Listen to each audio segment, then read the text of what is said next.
देखिए अब इसमें हम बात करने वाले हैं अपने ओम्स लॉ। भाई ओम्स लॉ मतलब ओम का नियम, ठीक है। जो साइंटिस्ट है हमारे ओम बाबा कौन बाबा? ओम बाबा, ठीक है, उन्होंने दिया था। देखिए अच्छे से समझिएगा, अगर कार्य हम इसको समझ गया तो हमको चीजें समझ में आ जाएंगी, वरना नहीं समझ में आएंगी, ठीक है ना। है क्या ओम्स लॉ? ओम्स लॉ ने अगर कार्य देखा जाए तो ओम जी ने जो नियम दिया है वो दिया था relation between V and I। अब इसको समझ लीजिए, यही है इनका रिलेशन। कुछ चीजें फिजिक्स में डायरेक्टली ऐसे समझ नहीं होती हैं, तभी चीजें समझ में आती हैं। अब कैसे, आइए देखिए।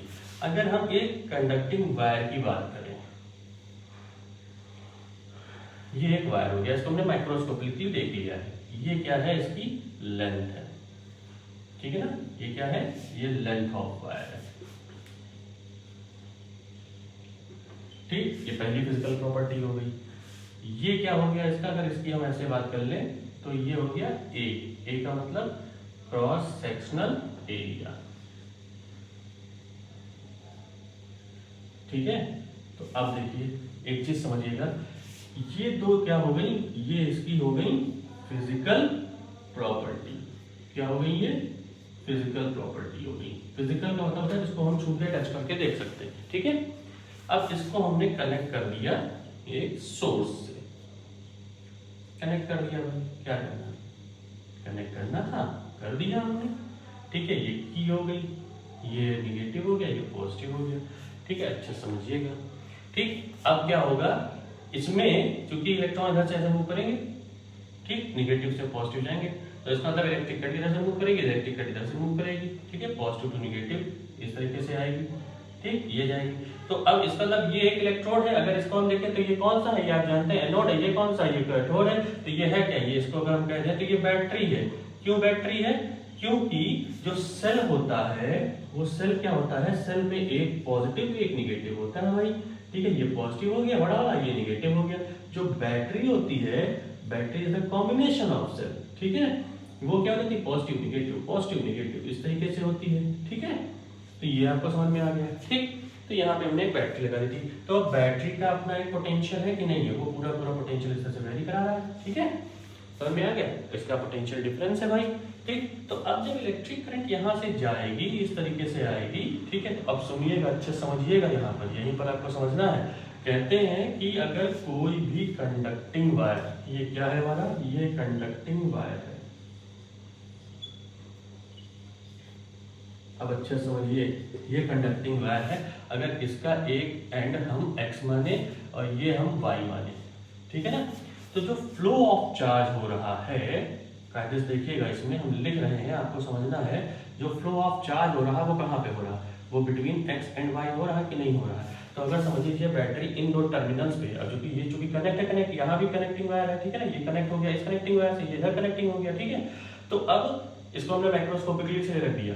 यहाँ से देखिए ये ऐसे कनेक्ट है, तो जो ये एंड है वही ये वाला एंड बिहेव कर रहा है, जो ये एंड है वही ये वाला एंड बिहेव कर रहा है, ठीक है ना। तो क्या होगा कि इन दोनों, इसकी वजह से कि जो पोटेंशियल यहाँ पे था पॉजिटिव उसने यहाँ पे दिया, जो नेगेटिव था उसने यहाँ पे दे दिया, तो इन दोनों के बीच में उतना ही पोटेंशियल डिफरेंस डेवलप हुआ कि नहीं हुआ, ठीक है।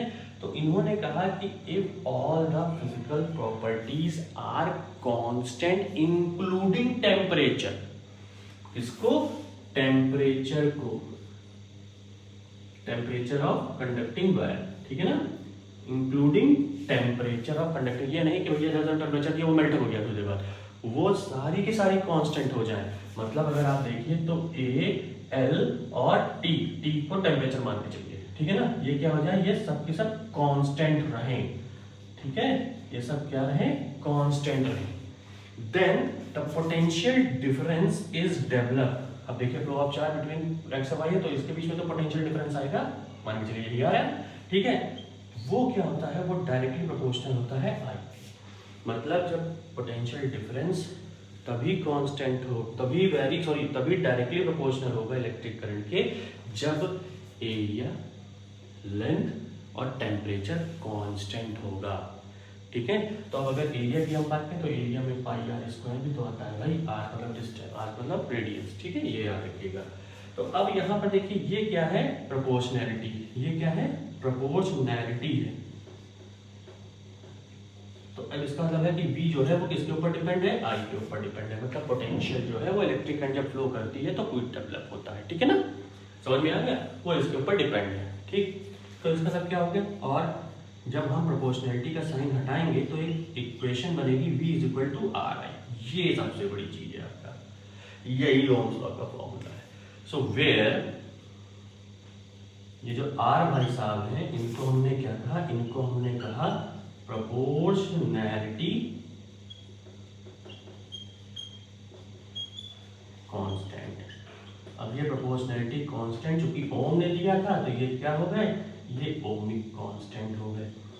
और फिर जैसे ही ये यहाँ पर आए तो हमने एक चीज यहीं से उठा के देखी, क्या, यहाँ से उठा के हमने देखी कि जो R है वो V अपॉन I आ गया।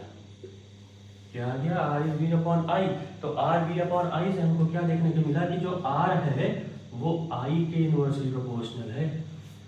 मतलब I का ये अपोज करेगा, V के तो साथ रहेगा, I का अपोज करेगा। यहां से हमको इसका एक नया नाम मिला, क्या मिला, रेजिस्टेंस। अब भाई रेजिस्टेंस मिला, अवरोध करेगा, तो हर नेचर का अलग अलग देखा गया, ऑफ मटेरियल ऑफ वायर। क्या देखा गया, resistance of material of wire, ठीक है। ओम्स लॉ की कहानी यहीं पे खत्म हो गई। आर का कॉन्सेप्ट इन्होंने क्या दिया, resistance of material of wire. अब हमारी कहानी शुरू होती है रेजिस्टेंस पे, ठीक है ना। तो अब रेजिस्टेंस को हम बताएंगे नेक्स्ट अपने उसमें, क्योंकि वहां पर ओम्स लॉ की ये इतनी कहानी, इसका next part to be continued, next part में मिलते हैं। समझ में आया भाई, नमस्कार।